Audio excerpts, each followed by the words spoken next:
असेतु सिन्धुपर्यन्ताय यस्य भारतभूमिका पितृभू पुण्यभूमिश्चैव स वै हिंदूरिति स्मृतः।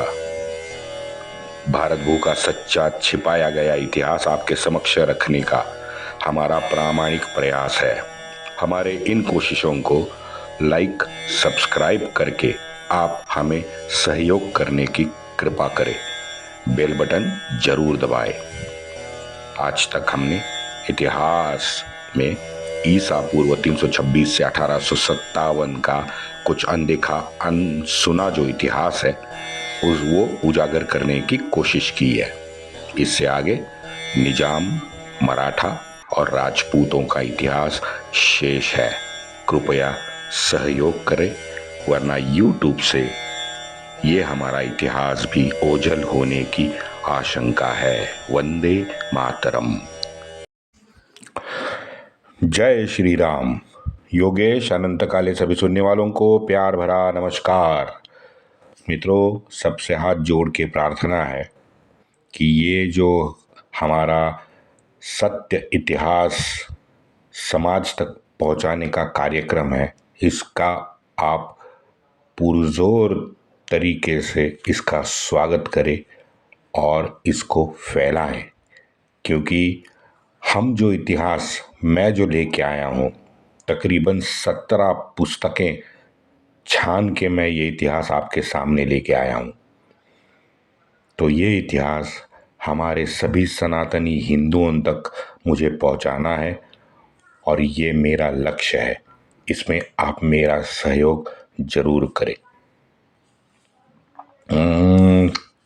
अयोध्या का नवाब। वैसे मित्रों, 1856 में अयोध्या का ये जो राज्य है वो ब्रिटिशों ने निगल लिया था और उसके नवाब और उसके वजीर को कोलकाता में हकाल दिया था। वहाँ फिर दिल्ली से निराश होके हमारे एक नामधारी बुढ़े मुगल बादशाह शायर बादशाह ने सभी मोमिनों को एक चिट्ठी लिखी।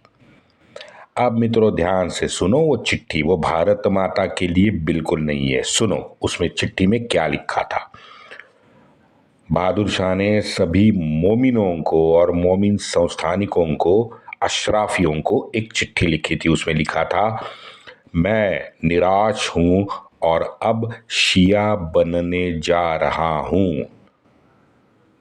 अब ये शब्द सुन के इस्लामी मोमिनों में, अशराफियों में कुछ चहल पहल जरूर हो गई।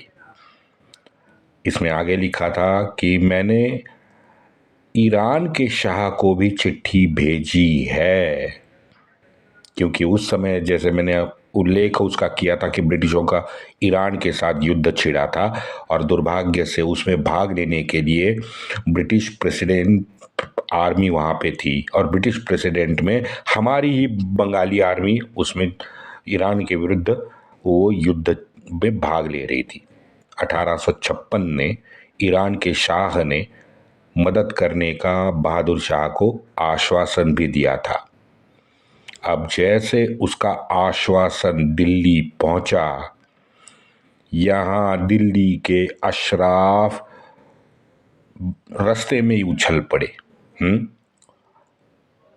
पड़े, नाचने पड़े। तवायों के पास दिन ब दिन वो संख्या बढ़ती गई, क्योंकि नाच गाना देखना था, अय्याशी करनी थी, क्योंकि उनको विश्वास हो गया था कि जैसे इतिहास में घोरी आया, नादिर आया, अब्दाली आया, उसी तरह से अब ईरान का शाह आएगा। हिंदुस्तान एक बार फिर इस्लाम का क्या कहते हैं, दारुल इस्लाम बन जाएगा। यहाँ पे हमारे अल्लाह की सत्ता स्थापित होगी। दिल्ली में 1857 के जनवरी में ही मस्जिदों से सार्वजनिक जाहिरनामा ऑलरेडी जाहिर हो गया था। सभी जितनी भी मस्जिदें थी वहाँ से मौलवी ने ये डिक्लेयर कर दिया था कि ईरान हमारी मदद करने आ रहा है। सो जितने भी युवा है, वृद्ध है, सुशिक्षित है, अशिक्षित है, अशराफ है, पसमानदा है, ये सभी मोमिनों ने काफिरों के विरुद्ध एकजुट होने की जरूरत है। क्या समझे आप? क्योंकि मोमिन का ये मानना है कि ये सारा विश्व और उसकी जो जमीन है वो सिर्फ अल्लाह की है, यहाँ काफिर का जीवित रहना संभव नहीं है। इसीलिए गज़वाए बदर के बाद गज़वाए हिंद करना हम पे फर्ज अदा कर दिया गया है। दिल्ली का जो बादशाह था बहादुर शाह बुड्ढा, उसका एक चिटनिस था ना, पीए कह लो, मुकुंद लाल। तो मुकुंद लाल ने लिखा था कि सभी सिपाही जल्द से जल्द फिरंगी की सत्ता उखाड़ने के लिए एकत्रित आ जाए और अपना राज्य स्थापित करने की कोशिश करे। अब मस्जिदों में अगर सार्वजनिक तौर पे जाहिरनामा पढ़ा जा रहा था तो ये सारी बातें आम दिल्ली के घरों घरों तक पहुंच गई थी। इनफैक्ट 2-4 रेफरेंसेस मुझे ऐसे मिली है कि दिल्ली के उस टाइम के जो रोज के अखबार थे उसमें भी ये चर्चा होने लगी थी कि अब दिल्ली से दारुल इस्लाम बन जाएगा। और मोमिन तो एकजुट हो ही गए थे, क्योंकि नाराए तकबीर अल्लाह अकबर तो घूम रहा था हर एक गली में, जहां मस्जिदें थी आसपास का पूरा मोमिन एरिया में अल्लाह अकबर घूमने लगा था। मुल्ले मौलवी बड़े पैमाने पर वहां घूम रहे थे, लोगों को जगा रहे थे, लोगों को यानी मोमिनों को जगा रहे थे। किसके लिए? दारुल इस्लाम के लिए, ना कि भारत भूमि के स्वतंत्रता के लिए। ये हमें बैक ऑफ माइंड हमेशा रखना पड़ेगा, क्योंकि अगर ये हम भूल गए मित्रों तो पूरे का पूरा इस नैरेटिव ही बदल जाता है। पूरे उत्तर भारत में ये मुल्ला मौलवी फकीर ये सब वो सूफी ये सब वहाँ पे घूमने लगे। लखनऊ का एक मौलवी था अहमद शाह। अहमद शाह ने तो मस्जिद से एक भाषण दिया। अब मस्जिद से ये अहमद शाह क्या कह रहा है सुनो, हिंदू मुस्लिम दोनों को साथ आके फिरंगी को भगाना पड़ेगा। ये लखनऊ के मस्जिद से ये मौलवी बोल रहा है। छलावा सुना ना आपने, हिंदू और मुस्लिम दोनों को साथ आके फिरंगी को भगाना पड़ेगा। ये भी बहुत सारा घुमा, इसको सफलता भी मिली, क्योंकि वो पूरा का पूरा इलाका, लेकिन इसमें एक प्रॉब्लम थी वो बताऊंगा बाद में। ये पूरा इलाका जो है उसमें मोमिन भरे पड़े थे।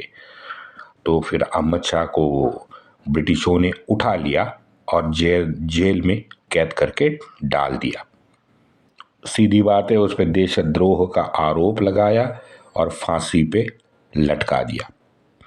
अप्रैल 1857 मीरत में एक फकीर ने ब्रिटिश फौजों का मजाक उड़ाया। कैसे? ये जो फकीर था ये जो कैंटोनमेंट बोर्ड था, सेना की छावनी जो थी, उसके पास आके रुक गया। अब उसके पास घोड़े भी थे, हाथी भी थे। उसको प्रथमतः देख के तो गोरे डर गए, फिर गोरे बाहर आ गए और गोरों ने उसको डरा कर धमका कर वहां से भगा दिया। पहले 2 दिन तक तो हिला ही नहीं, तीसरे दिन जाके कुछ किया होगा, बंदूक बिंदूक दिखाई होगी या उसको फिर डंडे बिंडे मारे होंगे कुछ। अच्छा, तो वो फकीर फिर वहां से तीसरे दिन उठा है, लेकिन वो दूर नहीं गया। मीरत से नजदीक एक गांव था, वो उधर गांव में जाके रुक गया। अब उसने वहां क्या किया, हाँ, और उसके बाद उसका रिजल्ट क्या निकला, ये रिकॉर्ड कहीं भी मुझे तो नहीं मिला। लेकिन हम लोग समझ सकते हैं कि वो गांव में जाके अगर रुका है हाथी घोड़े लेके, तो निश्चित उसके पास या तो पैसे होंगे गांव वालों को देने, स्वातंत्र वीरों को देने के लिए, या फिर कोई असला होगा, शस्त्र होंगे, पता नहीं। लेकिन मुझे रिकॉर्ड इसका नहीं मिला। लेकिन ये आके 3 दिन हम ब्रिटिशों को बिना कुछ किए डरा के गया, ये निश्चित। पूरे उत्तर और पूर्व भारत में ये स्वातंत्र की आग जो है ये दहकने लगी थी। जगह जगह योजना तो अपने आप बन रही थी, है ना। एक ग्रुप छोटा मोटा तैयार हो जाता था, वो अपनी योजना बनाना प्रारंभ करता था। अब ये अयोध्या का एक नवाब था, उसका नाम था अली नक्की खान। अब जैसे मैंने ऊपर बताया कि उसका नवाब और अली नक्की खान दोनों कलकत्ता में लात मार के भगाए गए थे। ये जो अली नक्की खान है ना, इसका उल्लेख करना आवश्यक है, क्योंकि कोलकाता और आजू बाजू का पूरा इलाका ये अली नक्की खान ने घूम घूम के वहाँ स्वातंत्र की ये जो चिंगारी है ना, जो शहरों में लगी थी, वो गांव गांव में पहुंचाने का काम किया है। अथक प्रयत्न किया, ये मानना पड़ेगा। और इसीलिए उसको सफलता भी मिली, वो बाद में बताऊंगा मैं क्या मिली। मित्रों, यहीं कलकत्ता से नज़दीक बराकपुर है, वो पहले एपिसोड में मैंने आपको बताया था। और एक चीज़ हो गई, रेजिमेंट 7वीं अयोध्या रेजिमेंट थी जो अयोध्या में थी, उसने 48वें रेजिमेंट को एक चिट्ठी भेजी थी। क्या था चिट्ठी में? चिट्ठी में मात्र एक वाक्य था, हमारे भाई जो कहेंगे हम उसी का पालन करेंगे। हम सब एक साथ जुड़ गए हैं।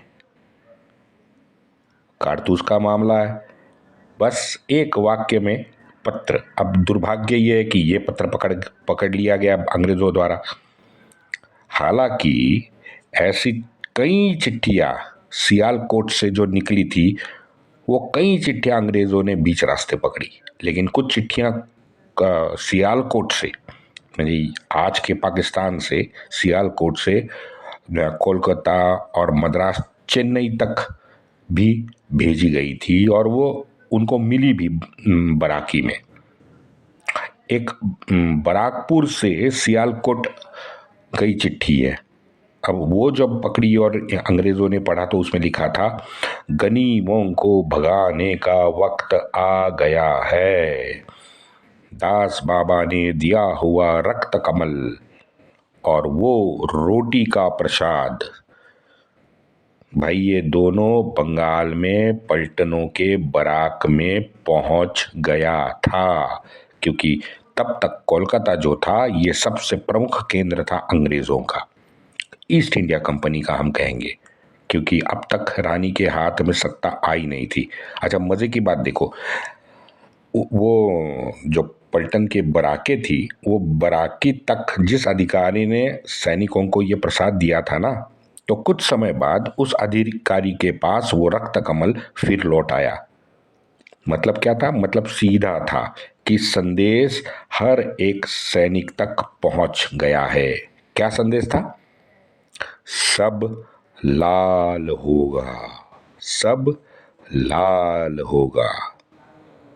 कंपनी को भारत में शासन करते अब 100 साल तो होने वाले थे। इसी उपलक्ष्य में हमारे स्वातंत्र्य वीर बहुत बड़ा धमाका करने की पूरी कोशिश कर चुके थे। स्वातंत्र युद्ध के एक पूरी की पूरी ये जो योजना थी, या भारत वर्ष में जितने भी हमारे स्वातंत्र्य सैनिक और उनकी जो योजना थी, उनको एक सूत्र बांधने का काम अब नाना ने शुरू कर दिया। क्योंकि नाना को मालूम था कि आज के दौर में, यानी उस वक्त के दौर में, एक कहीं सेंट्रल जगह पे एक सेंट्रल कमेटी बना के उसके हिसाब से पूरा भारतवर्ष चलना मुश्किल है, क्योंकि कम्युनिकेशन का कोई साधन नहीं था। जब तक कोई घुड़सवार, ऊंट सवार या दौड़ा दौड़ा बेचारा एक गांव से दूसरे गांव चिट्ठी ना लेके जाए। तार यंत्र तो था, टेलीग्राफ था, लेकिन वो अंग्रेजों के हाथ में था। ना हमको टेक्नोलॉजी मालूम थी, ना कोई यंत्र हमारे हाथ में, बिकॉज स्वतंत्र सैनिक यंत्र तो चुरा लेते, वो कोई बड़ी बात नहीं थी। लेकिन भेजना कैसे है भाई? वो कौन से तार से जोड़ना है, कौन से तार से कहाँ पहुंचेगा, पहुंचने के बाद में वो जो टिक टिक टिक टिक टिक टिक है वो उसको डिकोड कौन करेगा, उतने उतने तो हमने कोई सीखा ही नहीं था। हाँ, तो ये सभी योजनाओं को एक सूत्र बांधने का काम नाना ने चालू किया, उसके भाई ने शुरू किया। क्या किया? बस सब जगह घूमो। कौन घूम रहा था? नाना साहब घूम रहे थे, भाई उनका घूम रहा था, और अजीमुल्ला खान जैसे मन रहा वो भी घूम रहे थे। अब अजीमुल्ला के साथ नाना साहब ये इस बुड्ढे बहादुर शाह से दिल्ली जाके मिले। अब आगरा गए। आगरा में तो एक ब्रिटिश जज था, मोलांड। मोलांड ने नाना का स्वागत किया। हाँ, रेड कारपेट बिछाया। बेचारे को पता ही नहीं चला था कि बस कुछ ही दिनों में यहाँ बहुत बड़ा कांड होने वाला है। उसको बेचारे को पता नहीं था, बहुत बुढ़ा था। दिल्ली के बाद फिर 18 अप्रैल को नाना लखनऊ आए। अब अच्छा, लखनऊ में एक एक मुझे याद है, लखनऊ में क्या हुआ था जब 18 अप्रैल को नाना आए ना, तो उस दिन सुबह लखनऊ का चीफ कमिश्नर था लॉरेंस, हेनरी लॉरेंस। अब वो हेनरी लॉरेंस कोई मुख्य सड़क पे सुबह सुबह जा रहा था, तो अचानक उसके बग्गी पे किसी ने गोबर फेंक दिया। तो उसमें उधम मचाया है लॉरेंस ने कि भाई बग्गी पे मेरे गोबर किसने फेंक दिया। वो वहाँ पे सुबह उधम मचाया वही रोड पे लॉरेंस ने। उसी शाम को नाना का एक जंगी रोड शो हुआ वहीं मुख्य रास्ते पे। वो वहाँ से निकला। मित्रों, और एक ध्यान में रखने वाली बात यह है कि लखनऊ के इस मेगा रोड शो में एक भी सूफी भांड अशराफ नाना साहब के साथ उस शो में शामिल नहीं हुआ था। एक लखनऊ शहर का जो शिया प्रमुख है वो नाना के साथ थे, बाकी एक भी सुन्नी न सूफी था, न फकीर था, न मौलवी था, न इत्तेदार था, न सुल्तान ये था, न नवाब था, कोई नहीं था। याद रखो, इसीलिए मैंने वो मेरा नैरेटिव निकाला है, गंगा जमुना तहजीब ढकोसला है, था, है, रहेगा। उसके बाद फिर नाना कालपी गए, कालपी से जगदीशपुर गए, जगदीशपुर के रास्ते ब्रह्मवर्त लौटे। नाना ने वैसे अपना एक दूत मैसूर भी भेजा था, लेकिन दुर्भाग्य देखो कि वो महाराष्ट्र में पकड़ा गया। अब उसने मुंबई के कोर्ट में जबानी दी है, वो जबानी पूरी की पूरी पुस्तक रूप में मौजूद है। उसमें बहुत सारा खुलासा किया है, तकरीबन 10 या 12 पेज की वो जबानी है। उसने उसमें जबानी दी कि श्रीमंत यानी पेशवा, मराठी में जैसे राजे राजवाड़ियों को ना श्रीमंत कहते थे आदर से, तो श्रीमंत ने अयोध्या खालसा होने से पहले 2 महीने से इस पूरे भारतवर्ष में पत्र व्यवहार शुरू किया है। ये उस नोटकर ने कोर्ट में बता दिया। सबसे पहले लखनऊ का साहूकार श्रीमंत का कहना मानने श्रीमंत के पास गया था। इसका सीधा मतलब मित्रों मुझे तो ये लगता है, और बाद में प्रूव भी हो गया कि उस साहूकार ने नाना को अर्थ सहायता करने का आश्वासन दे दिया था, इसीलिए वो नाना साहब से मिलने गया था। तीसरा, श्रीमंत को बहुत सारा समर्थन अयोध्या खालसा के बाद ही मिलने लगा था। मैंने कहा ना कि वो बीज जो था वो अंकुरित नहीं हुआ था, उसको अंकुर फूटा अयोध्या नवाब की घटना से। तो यही वो नौकर कह रहा है यहाँ पे कि बहुत सारा समर्थन नाना साहब को मिला, लेकिन कब? अयोध्या के खालसा के घटना के बाद। बहुत सारे लोग नाना साहब के पत्र को उत्तर दे रहे थे, समर्थन में बातें कर रहे थे, और ये कारतूस प्रकरण के बाद तो उत्तर भारत अब खुल के बोलने लगा था। क्योंकि ये क्यों सुनाई दे रहा था? क्योंकि वहाँ मुसलमानों को गजवाए हिंद करने का मौका दिख रहा था और हमारे बेचारे हिंदू वीर जो थे, राष्ट्रवीर, वो तो अपनी भारत माँ के स्वतंत्रता के लिए लड़ रहे थे। लेकिन दोनों का आवाज एक साथ अब घूम रहा था आसमंत में, इसलिए सुनाई दे रहा था। जम्मू से गुलाब सिंह ने पत्र भेजा। पत्र में लिखा, सैन्य और खजाना लेके मैं तैयार बैठा हूं। अच्छा, ये सिर्फ गुलाब सिंह ने बोला नहीं, करके दिखाया। क्या किया उसने? लखनऊ के साहूकार के पास यही पत्र के साथ हुंडी भी भेज दी थी।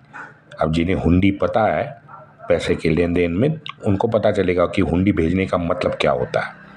आजकल वो डिजिटल पेमेंट से सब खत्म हो गया है, लेकिन हुंडी का महत्व हमारे समाज में काफ़ी सैकड़ों सालों से था। देखते हैं अब पंजाब अंबाला में क्या हुआ कल। वंदे मातरम।